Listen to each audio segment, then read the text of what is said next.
ገነት ካኖረው በኋላ ሰው እግዚአብሔርን መስሎ እግዚአብሔርን የመምሰል አርአያ ኖሮት እንደዚሁም ደግሞ የጸጋ ጌትነት ኖሮት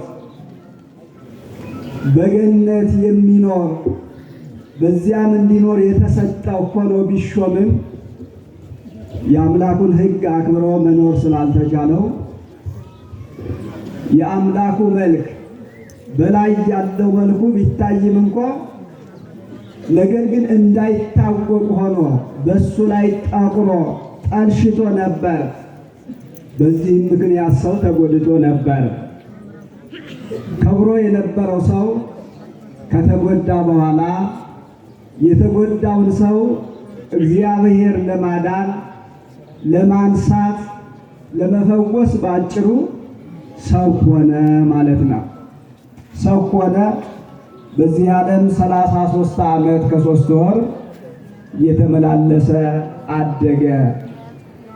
በተለይም እነዚህ የመጨረሻዎቹ የሚባሉት 3ቱን ዓመታት ከአንዱ ወደ አንዱ እየዞረ ከ30 ዓመት በሚበልጥ ወንጌልን እያስተማረ ሐዋርያትን እየሰበሰበ የታመሙትን እየፈወሰ ልሙፃንንም እያነጻ ሙታንን እያስነሳ ለ3 ዓመት ያህል የሱም 120 የምንላቸውን ቤተሰቦችና ከዚያም በላይ የሆኑትን በዙሪያው እየሰበሰበ ያስተምር ነበር። አምላካችን ኢየሱስ ክርስቶስ ከተጠመቀ በኋላ 3 ጊዜ በዓለ ፋሲካን አክብረዋል። ስንት ጊዜ አልኳችሁ ምዕመናን? ከቃሉ ጋር ናችሁ? እግዚአብሔር ከሁላችን ጋር ይሁን። ከተጠመቀ በኋላ 3 ጊዜ በዓለ ፋሲካን አክብረዋል። በ3ኛው የፋሲካ በዓል ወይም 3ኛውን የፋሲካን በዓል ለማክበር ወደ ኢየሩሳሌም ሲሄድ፣ ወደ ቤተ መቅደሱ ሲሄድ ሕፃናቱ ሆሳዕና በአርያም የተገኘ መድኃኒት፣ በአርያም ያለ መድኃኒት፣ እንደዚሁም ደግሞ አእሩግ ሽማግሌዎቹ ከሰው ውጭ የሆኑት አእባን ድንጋዮቹ ጭምር አመሰገኑት። ከተማይቱ በሕፃናቱ በሽማግሌዎቹ እንደዚሁም በእናቶች በሌሎችም ምስጋና ተናውጣ ነበር። ከዚህ አስቀድሞ ድውያንን ይፈውሳል፣ ሙታንን ያስነሳል፣ ልሙፃንን ያነጻል። ዛሬም ደግሞ ወደ ቤተ መቅደሱ ሲገባ ሕፃናቱ ተሰብስበው ያመሰግኑ ነበር። ነገር ግን ይህ የሱ መመስገን ያላስደሰታቸው፣ መድኃኒት መሆኑ መነገሩ ያላስደሰታቸው፣ ከዚያ አስቀድሞ ድውያንን መፈወሱ ደስ ያላሰኛቸው፣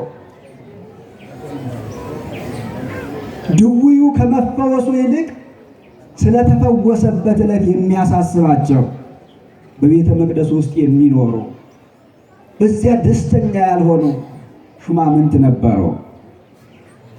አሁንም ሲገባ ደስ አላላቸው።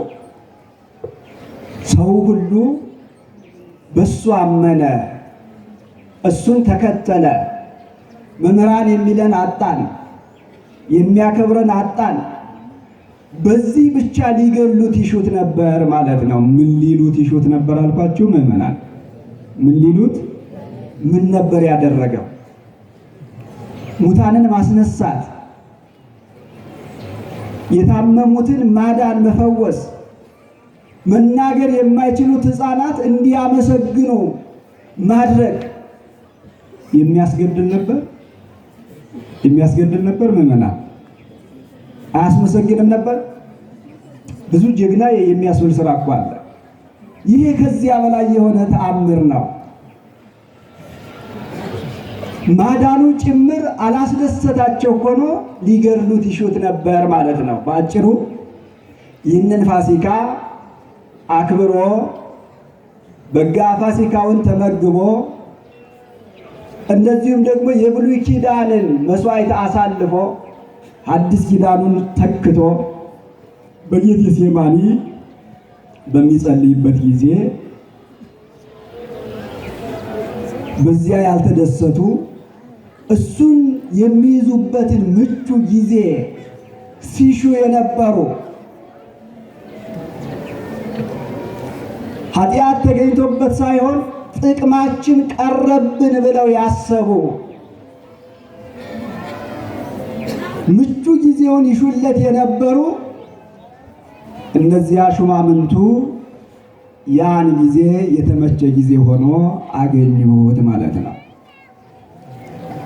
በጌቴሴማኒ ይጸልይበት የነበረውን ጊዜ በየት አልኳችሁ ምዕመናን? ጌቴሴማኒ እስኪበሉ ምን አልኳችሁ? በሱ ቦታ ይጸልይ ነበር ማለት ነው። የተያዘበት ጊዜ እንኳ ክፉ የተናገረበት ጊዜ በእውነት አልነበረም። የሚጸልይበት ጊዜ ነው የነበረው። እንደነሱ ጥቅሜ ቀርቶብኛል የሚል ለ3 ዓመት ያህል ደግሞ ያስተማረው እሱ በዋለበት ይውል የነበር 30 ብር ከሱ ላይ አለበት ብሎ የሚያስብ አንድ ተማሪም ነበረው፣ ይሁዳ ማለት ነው። ሹማምንቱ እሱን ተጠቀሙ ማለት ነው። ወዳለበት ቦታ ያ ከሱ ጋር ይውል ያድር የነበረው መውጫውን መግቢያውን ያውቀው የነበረው በዚያ ሰዓት ምን እንደሚያደርግ ለይቶ ጠንቅቆ ያውቅ የነበረ ይሁዳን እንደ መሪ ተጠቅመው መጡ ማለት ነው። ማታ ነበር። ችቦ መብራት ይዘዋል። ሰይፍ የታጠቀ አልነበረም። ብዙ ሰራዊትም አልነበሩትም። የሚከላከልለትም አልነበረም። ነገር ግን መጥተው የነበሩት እጅግ በጣም ብዙ ወታደሮች ነበረው። የታጠቁ፣ የያዙ፣ ያፈረጠሙ፣ መግደል መስበር የሚችሉ ለዚያውም ደግሞ በአዋቂ ተመርተው ነበር የመጡት ማለት ነው። መጡ፣ ያዙት ማለት ነው። ያዙት፣ ውለታው ይኮነ ማለት ነው። ከዚህ አስቀድሞ አባቶቻቸውን በምድረ በዳ ቀን ቀን በደመና ይመራቸው ነበር። ሌሊትም ደግሞ በብርሃነ እሳት እየመራ ምድረ ርስትን አውርሷቸው ነበር። በደመና እየመራ ሌሊትም በብርሃነ እሳት እየመራ ያችን ውሃዋ እንደ ማርና እንደ ወተት የሚጣፍጥላትን ሀገር ያወረሳቸውን በትንሽ ችቦ ብርሃን እየተመሩ መጥተው ያዙት ማለት ነው። ያዙት። ሊቁ ቅዱስ ዮሐንስ አፈወርቅ ያችን ቅጽበት ያደንቃታል እና እንዲህ ብሎ ይገልጣል። አሃዝዎ ለአሃዜ ኩሉ ወአሰርዎ ለመላኬ ኩሉ ወሐመይዎ ለሕያው ወልደ አብ። ምን ማለት መሰላችሁ? አሃዝዎ ለአሃዜ ኩሉ። እስኪ አሃዝዎ በለው። ለአሃዜ ኩሉ ሁሉን የያዘውን ያዙት ማለት ነው። ሁሉን የያዘውን ምን አሉት? ሁሉን የያዘውን ወአሰርዎ ለመላኬ ኩሉ ሁሉን የሚገዛውንም አሰሩት አለ። ሁሉን የሚገዛውን ምን አሉት? አሰሩት። ወሐመይዎ የሕያው የአብን ልጅ በሁሉም ሞልቶ ያለ እሱን እጁን ወደ ኋላ አድርገው አሰሩት አለ። ሁሉን የያዘውን ምን አሉት አልኳቸው? ሁሉን የያዘውን አሰሩት። ሁሉን የሚገዛውንም ደግሞ ምን አሉት? አሰሩት። ሁሉን የያዘውን ያዙት ማለት ነው። ተወደዳችሁ ምዕመናን አስተውሉ። ሊቁ እንዲያው አይደለም የሚናገረው፣ እንዲያው አይደለም። ዓለም በእጁ መሃል ነች። በእጁ መሃል ብቻ አይደለችም፣ እንደ ጠዋት ጤዛ ጠብታ ነች። ይጸውር ድደ ወይነብር ጠፈረ ሁሉ እሁዝ ውስተ እዴሁ አሐዚ ዓለም ብዕራሁ። ከታች መሰረትን የተሸከመ ነው፣ በላይም በጽርሐ አርያም ያለ እሱ ነው። ከአድማስ እስከ አድማስ የወሰነ እሱ ነው። ዓለምን በመሃል እጁ የያዘ ነው። እንደዚህ ያለውን መላ ዓለምን በመሃል እጁ የያዘውን ጌታ ምን አሉት አለ? ምን አሉት? ያዙት። ያዙት። መያዝ ብቻ አይደለም፣ ዓለምን ይመግባል፣ ዓለምን ይመራል፣ ዓለምን ያስተዳድራል፣ ይገዛል። ንጉሥ ዘይሰይምዎ የማይሾሙት ንጉሥ ነው። ያን የማይሾሙትን ንጉሥ ምን አሉት አለ? አሰሩት። ንጉሡን ምን አሉት አልኳችሁ ምዕመናን? ምን አሉት ንጉሡን? ንጉሥ ይታሰራል እንዴ? ምን ይባላል? እንደ ሀገራችን አባባል ሰማይ ምን አይል ይባላል? ተናገሩ እንጂ። ሰማይ አይታረስ፣ ንጉሥስ አይከሰስ። ለዚያውም የትኛው ንጉሥ? የሆነ ጊዜ ላይ የሚወርደው ንጉሥ ማለት ነው። በውስጥ እንጂ በውጭ መግዛት የማይችለው፣ በውስጥ መግዛት የማይችለው ንጉሥ። ሰው ፈርቶ ነው ለአንድ ንጉሥ የሚገዛው። እስር ቤቱን ፈርቶ፣ ወታደሩን፣ ኃይሉን፣ ስልጣኑን ፈርቶ ነው። ሊቃውንት አባቶቻችን በቅኔያቸው በዚህ ዓለም ያለውን የንግስና ጥግ ወይም ትልቅነት ሲናገሩ ምንትኑ መንግስት ከመታንክሩ መንግስተ ይላሉ። በዚህ ዓለም ንጉሥ ወይም መንግስትነትን ለምን ታደንቁታላችሁ? ለብዕለ ነግሰ ፍጻሜሁ አኮኑ ብዕለ ሞተ። በዚህ ዓለም እኮ ነገሰ መባል አሉ። ይህ ማሰሪያው መጨረሻው ሞተ መባል ነው አሉ። ስለዚህ ለምን ታደንቁታላችሁ ይላሉ። አስባችሁት ከሆነ ከዚህ አስቀድሞ ንጉሳዊ ስርዓት ነበር አይደለ? ይሰማል ምዕመናን? ከቃሉ ጋር ናችሁ? ከቃሉ ጋር ናችሁ? እግዚአብሔር ከሁላችን ጋር ይሁን። ጃንሆይ ተብሎ አያውቅም ነበር። ሰው በአባቱ ከሚምለው በላይ በንጉሱ ይምል ነበር። ነገር ግን አሁን ያ ይፈሩ የነበሩት ከእግዚአብሔር በታች ይመለኩ የነበሩት እሳቸው ባለፉበት ጭምር አይታለፍላቸው የነበሩት ንጉሥ አሉ የሉም? ዛሬ አሉ የሉም? አይደለም? ወዴት ሄዱ? ወዴት ሄዱ? ሞቱ ማለት ነው። ሞቱ። በዚህ ዓለም መንግስትም ሁን ሰውም ሁን ተራም ሁን አገልጋይም ሁን ወታደርም ሁን መቋጫው በሞት ነው ማለት ነው። እግዚአብሔር ግን እንደዚህ ያለ አምላክ አይደለም። ሕያውን ንጉሥ ከሱ አስቀድሞ ሌላ ንጉሥ ያልነበረውን ንጉሥም ሌላ ንጉሥ መጥቶ ያልሾመውን ንጉሥ አሰሩት በሚለው ሊቁ ማለት ነው። አሰሩት። ማሰር ብቻ አይደለም፣ ምራቁን የሚተፋበት አለ። የተወደዳችሁ ምዕመናን እንደ ታሪክና እንደ ቅዠት አንየው፣ በእውነት አንየው። በቀላሉ ምራቅ ይተፋበት ነበር ማለትና ምራቅ ይተፋብህ ማለት በእውነት በጣም የተለያዩ ናቸው። ራሳችንን በቦታችን እናስቀምጥ። ሰው አይደለም ፊቱ ላይ ምራቅ ተተፍቶበት በፊቱ የሚሄድ ወይም በኋላው የሚመጣ ሰው ምራቁን ቢተፋ ከሰውየው ጋር ይጣላል። ስዕሉን ሳሉት። እንደዚህ ያለ ብሩህ ንጹሕ አምላክ ነው። ግን በፊቱ ላይ ምራቅ የሚተፉበት ነበሩ። ምን የሚሉበት አልኳቸው? ምዕመናን ተናገሩት። ምን የሚሉበት ነው ያልኳቸው? ምራቅ ይተፉበት ነበር። ተሰብስበውም በልብስ ሸፍነው አንዱ ይመታውና መንጸፍ አከም ማን መታህ? የመታህን ንገረን ይሉት ነበር።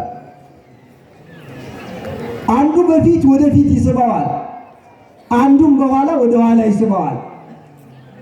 እንዲህ እያደረጉ ያዳፉት ነበር። ሊቁ ይህንን እንዲህ አለ፣ ሳብዎ በመዓት ወተለወሙ በፍቅር አለ። እነሱ በቁጣ በንዴት ምራቃቸውን እየተፉ እየዘበቱ አንዱ ወደፊት አንዱ ወደ ኋላ ይስበዋል። ወተለወሙ በፍቅር እሱ ግን በፍቅር ይከተላቸው ነበር። በምን ይከተላቸው ነበር? በምን ይከተላቸው ነበር? ሚስበውን በፍቅር ይከተላል እንዴ? ጥሩ ነው።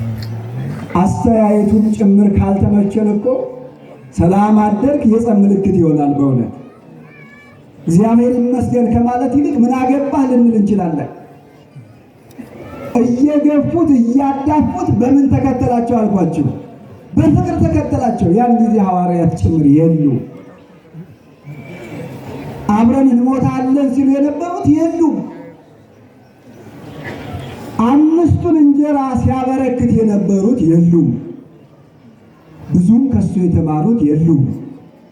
ሙትን ሲያስነሳ ያዩት የሉም። በእውነት ብቻውን ነው ነበር። ብቻውንም ሆኖ በፍቅር ይከተላቸው ነበር ማለት ነው። በፍቅር ይከተላቸው ነበር። ይህንን ያደንቃል ሊቁ ማለት ነው። ኦ ትህትና ዘመጠነዝ ትህትና፣ እንዲህ ያለው ትህትና ምን ያለ ትህትና ነው? ይህ ትህትና እንደምን ያለ ትህትና ነው? ኦ ትዕግስት ዘመጠነዝ ትዕግስት፣ እንዲህ ያለውስ ትዕግስት እንደምን ያለ ትዕግስት ነው? ሁላችንም በልባችን እናድነቅ። ሁሌም ልናስበው የሚገባ አምላካችን ለኛ ምን ያህል ፍቅሩን እንደገለጠልንና እንዳደረገልን የምንረዳበት ልዩ ቀናችንና ታሪካችን ፈጽመንም የዳንበት እንደ ዳንም የሚናገር የሚገልጽ ታሪካችን ይሄ ነው ለኛ ማለት ነው። ሰው ሁሉን ይዞ ሲያስሩት መታገስ፣ በሁሉ ነግሶ ሲያስሩት መታገስ ይደንቃል አይደንቅም? ምዕመናን ተናገሩ። ይደንቃል አይደንቅም? ይደንቃል አይደል? ዛሬ እስኪ አስቡ። እንኳን እንደ ሀገር የነገሰ እንደ ቀበሌ የተሾመ ሰው ቤተሰብ ያለው ሰውየውን ተውት፣ የቀበሌ ላይ ስልጣን ያለው ሰው እናት፣ አባት፣ ቤተሰብ ታስሮ ያድራል። ታስሮ ያድራል። ምዕመናን ታስሮ አድሮ አይታችሁ ታውቃላችሁ? እገሌ ንጹሕ ነው አይደለም። ሰፈሩን እየበጠበጠ ያለው እሱ ሊሆን ይችላል። ነገር ግን የሰፈሩ መሪ ልጅ ስለሆነ ብቻ እገሌ ንጹሕ ነው፣ እገሌ አይታሰርም፣ የእገሌ ልጅ አይደለ፣ እገሌ አይታረምም። ስልጣኑ ዕውቀትም ጽድቅም ቅድስናም እንደሆነ አድርገን ነው የምንወስደው። በስጋዊ ስልጣን እንኳን ይህን ያህል ያስፈራል። ዓለምን በመሃል እጁ የያዘ በቅጽበትም ዓለም እንድታልፍ ማድረግ የሚችል ታገሰ ማለት ነው። ሊቁ ያደነቀው ትዕግስት ይህንን ትዕግስት ነው። ሰው ቸግሮት ቢታገስ ምኑን ትዕግስት ሆነው? ሳይችል ቀርቶ ቢታገስ ምኑን ትዕግስት ሆነው? ሳይችል ቀርቶ ትሁት ቢሆን ምኑ ነው ትህትናው? ምኑ ነው ትህትናው? አንዳንድ ጊዜ አይታችሁ ከሆነ ትዕግስተኛነቱንም ትሁት ነው መባሉንም ከመፈለግ የተነሳ በመሆን ሳይሆን ራሱን በመስለብ ጭምር ያመስግኑኝ ልመና የሚጠይቅ ብዙ ነው። ብዙ እንደዚህ ያለ ትህትና ግን አይደለም። ከዚህ ጋር የሚገናኝ ትህትና አይደለም። ዓለም ላይ ያለውን አባባል ካያችሁ የሰውን ትክክለኛ ጠባዩን እንድታውቅ ምን ስጠው ይባላል። ምን ስጠው ይባላል። ከቃሉ ጋር ናችሁ ምዕመናን? እየሰማችሁ ነው? ከዚህ ቀን የተሻለ ስለዚህ ቀን ታሪክ የምንሰማበት ልዩ ቀን የለንም። በእውነት ሰው በመሆን ታሪካችን ውስጥ ለእኛ ርዕስ ትልቁ በዓላችን ይህ በዓል ነው።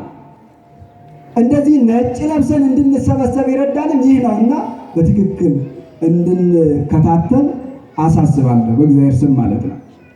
የሰውን ጠባዩን ለማወቅ ስልጣን ስጠው ይባላል፣ ወይም ሀብት ስጠው ይባላል።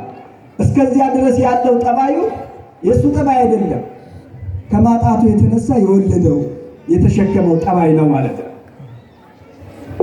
ስልጣን ቢሰጠው ሀገር እንዲጠቀልልለት ሊያዝ ይችላል። እንዲለጠፍለት እንዲጎዘጎዝለት ሊያዝ ይችላል።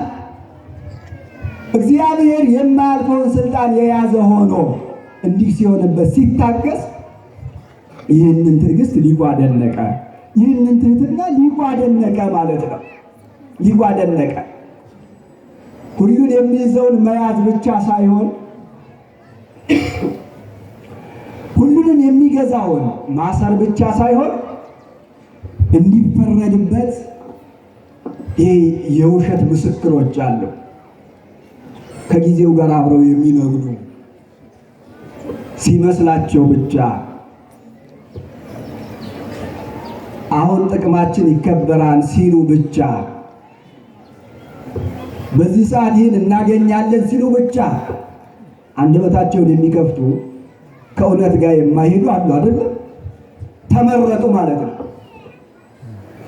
የሞተውን ማዳን ጭምር ኃጢአት ሆኖ እንዲቀርብና እንደ ክስም ሆኖ እንዲመሰረትበት እሱን የሚናገሩ ሰዎች ይመረጣሉ። ወደ ጲላጦስ አደባባይ ይሄዳል ማለት ነው። እየሰማችሁ ነው ምዕመናን? ጲላጦስን የፈጠረ ማን ነው?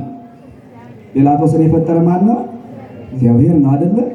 አሁን እግዚአብሔር ሊፈረድበት በጲላጦስ ፊት ቆመ ማለት ነው። አይደንቃችሁ? ወደኋላ ተመለሱ፣ ሂዱ፣ በህሊናችሁ ሳሉት፣ በልቡናችሁ አስቡት። ከላይ ጲላጦስን የሚያይ የጲላጦስንም ልቡን መርምሮ የሚያውቅ እምቅድመ ይፍጥሮ ለአዳም የአምር ግብሮ ጲላጦስን ሳይፈጥረው ጭምር ጲላጦስን ብቻ ሳይሆን ሐሳቡን ስራውን ጭምር የሚያውቀው እግዚአብሔር በጲላጦስ ፊት ሊፈረድበት ቆመ ማለት ነው። ሊቁ ይህንንም ያደንቃል። ወአቀንዎ ውስተ አውድ ለዘሎቱ ይቀውሙ ሊቃነ መላእክት በፍርሃት ወራድ። በሰማይ ያሉ ብርሃናውያን የሆኑ እሳታውያን የሆኑ እነሱ መላእክት እንኳ በፊቱ ፈርተው እየተንቀጠቀጡ የሚሰግዱለት ጌታ አለ። በዚያ በአደባባዩ በፍርድ አደባባዩ ቆመ። በምን አደባባዩ ቆመ? መተርጉሞ ወንጌሉም ያደንቀዋል ይህንን ማለት ነው። ርእዩ ኦ ፍቁራን ይላል። ወዳጆቼ አለ። ወዳጆቼ እስኪ ይህንን ነገር ግን ልብ ብላችሁ እዩት። እንደዚሁ ተሰቀለ ሲባል መከራ ተቀበለ ሲባል ለጆሮ ታሪክ ነው፣ ግን ልብ ብላችሁ እዩት አለ። ሚእጹብ ወመንክር ትሕትናሁ። ይህ ትሕትና ምን ያለ ድንቅ ትሕትና ነው! እኛ የምናውቀው ከዚህ በፊት ታላቅ ጌታ እንደሆነ ነው። እሱ ብቻ አይደለም፣ ወዘይኩንን በጽድቅ ወበርትዕ። በእውነት ለይታችሁ እዩ። በእውነትና በቅንነት የሚፈርድ እንደሆነ ነው የምናውቀው አለ። በደንብ ተናገሩት። በእውነትና በሎ በቅንነት በምንና በምን የሚፈርድ ጌታ እንደሆነ ነው የማውቀው አለ። አስቡ፣ በዚህ ዓለም ሰው የፈራጅነቱን ወንበር ቢያገኘው እንኳ ምንም ያልሰራውን ሰው በኃጢአት ለ10 ዓመት ከታሰረ በኋላ በ10ኛው ዓመት በተከሰሰበት ኃጢአት ነፃ ተብሎ ይለቀቃል። እሱ እንደዚህ አይደለም፣ በእውነት የሚፈርድ ነው አለ። በምን የሚፈርድ ነው? እሱ በሐሰት ተከሶ በየት ቆመ? በጲላጦስ አደባባይ ቆመ። ዮምሰ ይቀውም ቅድመ ጲላጦስ ከመ ይፍታህ ላዕሌሁ። ዛሬ ግን እንደዚያ ሆኖ አይደለም ያየነው። ጲላጦስ እንዲፈርድበት አዋቂ ሆኖ ማለት ነው። በጲላጦስ ፊት የጲላጦስን ፍርድ እየተጠባበቀ ቆመ። ጲላጦስም ይጠይቀዋል፣ አንተ የአይሁድ ንጉሥ ነህ ይለዋል። የምን ንጉሥ ነህ? የምን ንጉሥ ነህ አለው። አንተ ትቤ፣ አንተ አልክ አለው። አንተ ምን አልክ? አንተ አልክ። ሌላ ጥያቄ ይመጣል፣ ዝም ይላል። ሊቃውንተ አባቶቻችን ይህን ይናገራሉ። ምን ይላሉ መሰላችሁ? ኢያርመመ ፍጹመ አለ ወኢተናገረ ፍጹመ። ፈጽሞ ዝም አላለም አለ። ፈጽሞም ደግሞ ብዙ አላወራም። እኔ እኮ በሰማይ እነ ገብርኤል፣ እነ ሚካኤል፣ እነ ሩፋኤል የሚባሉ አንድ ጊዜ ባዛቸው ምድርን የሚያጠፉ መላእክት ያሉኝ ነኝ። እኔ እኮ አባቴ ዓለምን የፈጠረ ነው። እኔ እኮ ዓለምን ያያዝኩ ነኝ። እኔ እኮ አሁን በአንተ ላይ የመግደልም የማዳንም መብት አለን ምናምን የለም። ዝም አልፎ ደግሞ አንድ ነገር መናገር። ሰው ግን ዙሪያውን ተሰብስቦ በተለይ ሊቀ ካህናቱ ሕዝቡን ለማነሳሳት ብሎ በዚያን ጊዜ ሊቀ ካህናቱ በአንድ ሰው ላይ ልብሱን ከቀደደ የዚያ ሰው ኃጢአቱ ትልቅ መሆኑ በሕዝቡ መካከል ይታወቃልና ቶሎ ብሎ ልብሱን ነው የቀደደው። ሆሳዕናን ታስታውሱታላችሁ አይደለ? ሆሳዕናን ታስታውሱታላችሁ? ሕፃናት ምን እያሉ ነበር? ተናገሩ። ሕፃናት ምን እያሉ ነበር? ሽማግሌዎቹስ ምን እያሉ ነበር? የሆነ ጊዜ ላይ ደግሞ ካስታወሳችሁ በልተው ጠጥተው ሆዳቸው ሲሞላ ማንገስ ጭምር ፈልገው ነበር። ያ ሁሉ ሰው በአንድ ላይ ተሰብስቦ ስቀለው የሚል ድምፅ ይሰማ ነበር ማለት ነው። አንድም እንዲድን የሚሻና የሚለምን በእውነት አልነበረም።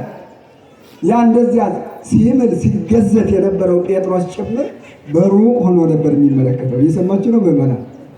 እየሰማችሁ ነው? ይህ ብቻውን ነበር ማለት ነው። ዓለም ሁሉ እንደዚያ ተሰብስቦ እየጮኸ መሞቱን ብቻ እየተጠባበቀ አልተናገረም ማለት አይከብድም? እያስተዋላችሁት ነው ምዕመናን? እያስተዋላችሁት ነው? እናንተ ብትሆኑ ምን ትላላችሁ? ኃጢአቱ ቢሰራ እንኳ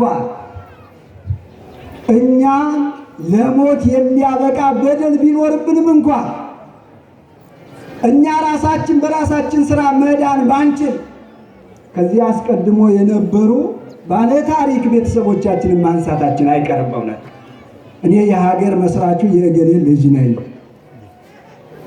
እኔ የጀግናው የእገሌ ልጅ ነኝ፣ እኔ ለአባትህ እንዲህ ያደረገለት የሀብታሙ ልጅ ነኝ፣ እባክህ ልዳን እንላለን። በእውነት ማለት ነው። እንደዚህ ያለ ነገር አልታየ። ዝም ነው ያለው ማለት ነው። ዝም አለ። ሕዝቡ ሁሉ እንዲሞት እንዲሰቀል ይፈርዳል። በአጭሩ ሐሳቡን ለማሳጠር እንዲሞት ተላልፎ እንዲሰጥ ለሞት ይፈረድበታል። ከዚያ በኋላ እንደ አባቶቻችን አገላለጥ መስቀሉን አሸክመውት መላ ሌሊቱን ሲያመላልሱት ካደሩ በኋላ ሲዘብቱበት፣ ሲሰድቡት፣ ሲረግሙት ካደሩ በኋላ መላ ሰውነቱን ሲገርፉት እያንዳንዱ ጅማቱ እስኪቆጠር አጥንቱም እስኪታይ ድረስ ከግርፋቱ የተነሳ ስጋው ከአጥንቱ ላይ እየተነሳ እስከሚወድቅ ድረስ መከራ ሲያጸኑበት ካደሩ በኋላ በዚያም አልበቃ ብሎ ትልቅ ግንድ አሸክመውት በፊት ወደፊት የሚስብ በኋላ ወደ ኋላ የሚስብ ሰው አደራጅተው ከኋላ ያለው ወደፊት ይገፋውና ወደፊት ነው በጉልበቱ ሲደፋ በፊት ያለው ወዴት ልትሄድ ነው ብሎ ይመልሰዋል ማለት ነው። ወደ ኋላም ሲመለስ ከኋላ ያለው ፈጥነህ ሂድ ብሎ ይገፋዋል ማለት ነው። እየወደቀ እየተነሳ ቀራንዮ ይደርሳል። ቀራንዮ ከደረሰ በኋላ አሁን ምድርን እንደምታዩት በእጽዋት የተሸፈነች ናት። ሰማዩ በከዋክብት በፀሐይ በጨረቃ ያማረ ነው። ክረምቱም ሲመጣ ደመና ይጋርደዋል። ሁሉን ያስጌጠ አምላክ ነው። ነገር ግን ሐሳቡን ለማሳደር እንዲህ ያለውን አምላክ ሲዘብቱ ውለው መከራውን ሲያጸኑበት ውለው እጆቹን እየሳቡ የቀኙን ወደ ቀኝ የግራውን ወደ ግራ ከመስቀሉ ጫፍ አይደርስላቸው ብሎ ጎትተው በታላላቅ ብረት ይቸነክሩታል ማለት ነው። ከዚህ በኋላ መድኃኒታችን እግዚአብሔር ኢየሱስ ክርስቶስ መከራው ሲጸናበት መላ ሌሊቱ ግርፋቱ፣ ከዚያም በኋላ ደግሞ ስቅላቱ ሲጸና እንደኛ ያለ ሥጋ ከኃጢአት በቀር ፍጹም ሰው ነውና የሆነው ይጠማዋል ማለት ነው። እየሰማችሁ ነው ምዕመናን? ምን አለው አልኳቸው? እስኪ ጠማው በሉ። ምን አለው? ምን አለው? ማን ነው የጠማው? ክረምትን ማን ነው የሚያመጣው? ክረምትን ማን ነው የሚያመጣው? ውቅያኖስን የሚመግበው ማን ነው? እሱ ነው አይደለ? እሱ አንድ ነገር ተናገረ። ምን ይላል? ያው ተጠማው ይላል ማለት ነው። ራቁቱን መሆኑ አንሶ ለመጠማቱ እንኳን ጉሮሮን የሚያረሰርስ ጥማቱን የሚያረቅ መጠጥ አልነበረም በእውነት የተሰጠው ማለት ነው። አስተይዎ ብሂአ ወሐሞተ፣ ሐሞት የተቀላቀለበት ሬት ሬት የሚል መጠጥ ሰጡት ማለት ነው። ይህ ሁሉ ሲሆን ግን አንድ ነገር ነበር። አባ እስራኤሎሙ እስመ በዘኢየአምሩ ይገብሩ፣ አባት ሆይ በማያውቁት ይህንን ያደርጋሉና ይቅር በላቸው። ምን በላቸው? ምን በላቸው? በእውነት ይቅር በላቸው። የክርስትና ሕይወት እንደዚህ ነው። በዘመናችን እንደምታውቁት አይደለም በእኛ ላይ ሞትን አነጣጥሮ የመጣ ሰው ይቅርና ከዚህ አስቀድሞ የተገደለብን ቤተሰብ ቢኖር እንኳን የምንወልደውን ልጅ የዚያን ሰው ደም መልስ ለማለት በእውነት ደም መላሽ እኮ ነው የምንለው አይደለም። ደም ጀግና የሚባለው ደሙን የመለሰውና ሰውን የገደለው የአመፅና የጥል ፈጣሪ ነው ዓለም ጀግና የምትለው ማለት ነው። የሚገድሉትን ምንድን ነው ያላቸው? ምን በላቸው ነው ያለው? ተናገሩ ምዕመናን፣ ምን በላቸው ነው ያለው? ይቅር በላቸው፣ ይቅር በላቸው።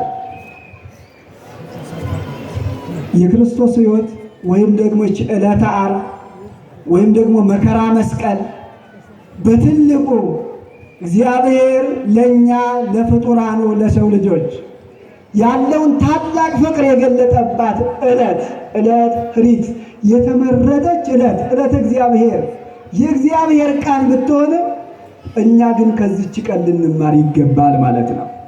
ልንማር ይገባል። የአንድ ክርስቲያን ሕይወቱ በወንጌል የሚመራ ነው። አምላኩን የሚመስል ነው። ማንን የሚመስል ነው አልኳቸው? ማንን ይመስላል? አንድ ክርስቲያን የሚባለው በክርስቶስ እኮ ነው። ይህ ከሆነ እንደ አምላኩ ሊሆን ይገባል። ዕለቱ ዓርብ ነው የሚሆነው። ዕለቱ ምንድን ነው አልኳቸው? ሕይወቱ ደግሞ መስቀል ነው የሚሆነው። ሰው ክርስቲያን ሲሆን በማየገቦ ሲጠመቅ ደመገቦን ሲቀበል ዕለቱ ዕለተ ዓርብ ነው። የእሱም ዘመኑ ሕይወቱ ደግሞ መስቀለ ክርስቶስ ነው። ሰዎች በጠቅላላ ተሰብስበው ምናልባት በጎ ነገር ስላተረፈ ስላዳነ ለቤተ ክርስቲያን ማለት ነው፣ ለሀገር በጎ ነገር ስላደረገ፣ ለአካባቢ በጎ ነገር ስላደረገ ብዙ ሰዎች ተሰብስበው ኃጢአቱን የሚያበዙለት ሊሆን ይችላል። ያን ጊዜ አባ እስራኤሎሙ የሚል ነው የሚሆነው ማለት ነው።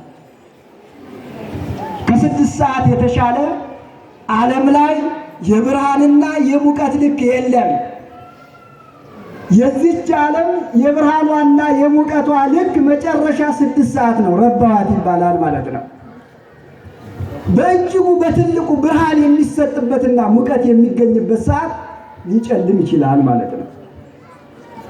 ሰውየው ሞቅ ባለበት ሕይወቱ ክርስትናው የተሻለ በሆነበት ዓለማዊ ሕይወቱም የተሻለ በሆነበት ጊዜ ፀሐይን የሚያስጨልም ሕይወቱን የሚያደበዝዝ ስራ ሊሰራበት ይችላል። ያን ጊዜ አባት ሆይ በሉ። አባት ሆይ የሚያደርጉትን አያውቁምና ይቅር በላቸው።